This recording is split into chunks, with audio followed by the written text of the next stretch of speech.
Les membres de la famille d'un immigré devenu citoyen américain ont beaucoup plus de chances d'immigrer vers les États-Unis. Si vous voulez savoir pourquoi et comment, restez connectés.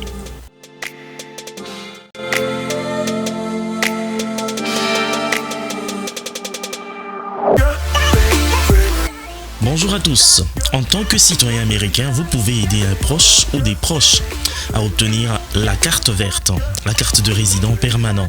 Pour cela, vous devez prouver que vous disposez des revenus suffisants ou des actifs pour subvenir aux besoins de vos proches lorsqu'ils viennent aux États-Unis.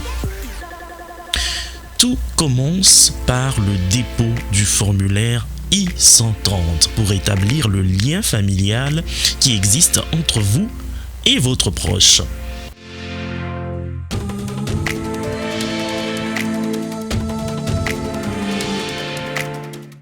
Deux fois, le I-130 se fait accompagner du formulaire I-485 pour une demande de résidence permanente.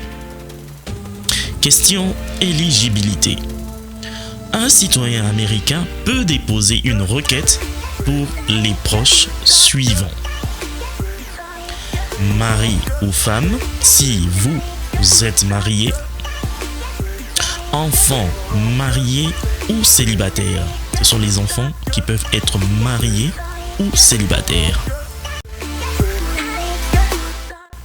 Un citoyen américain âgé d'au moins 21 ans peut également faire venir ses parents et même ses frères et sœurs. Tous ces membres doivent répondre à certains critères expliqués dans les formulaires à soumettre. Une fois engagé dans ce processus, souvenez-vous que vous n'êtes peut-être pas la seule personne dans votre région à postuler.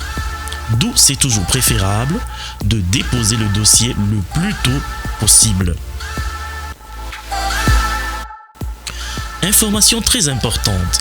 Lorsque vous déposez une requête pour un membre de votre famille, si ce membre est marié et a des enfants, par exemple, le conjoint et les enfants peuvent en même temps faire aussi des demandes de visa d'immigrant. Si vous faites une requête pour vos parents, vous devez déposer deux dossiers distincts. Même chose lorsque vous déposez une requête pour vos enfants. Lorsque vos parents ont des enfants, vos frères et sœurs, vous pouvez, si vous le voulez, déposer une requête pour chacun d'entre eux.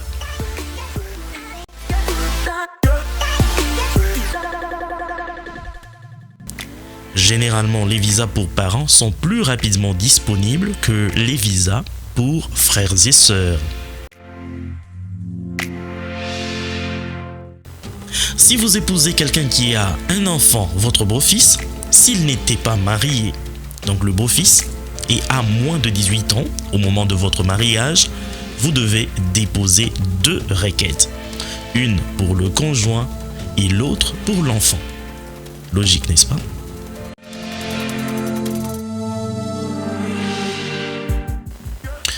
Le traitement de dossier des parents, conjoints et enfants est relativement plus rapide que pour sœurs et frères du citoyen américain.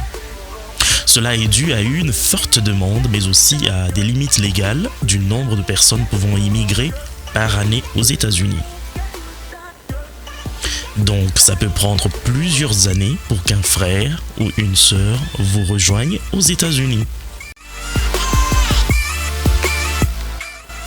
Mais lorsque son cas arrive enfin en tête de liste de traitement, le département d'État américain va contacter le frère ou la sœur et l'inviter à prendre une demande de visa d'immigration.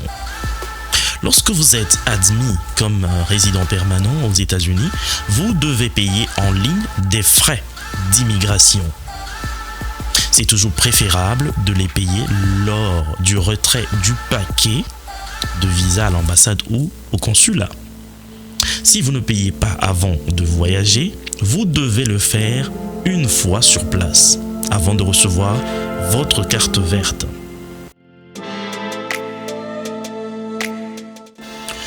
Lorsque vous décidez de parrainer l'immigration des membres de votre famille aux États-Unis, vous devez accepter d'être son parrain financier en déposant le formulaire I-865. Si financièrement vous ne pouvez pas, vous devez trouver des personnes qui accepteront de prendre cet engagement.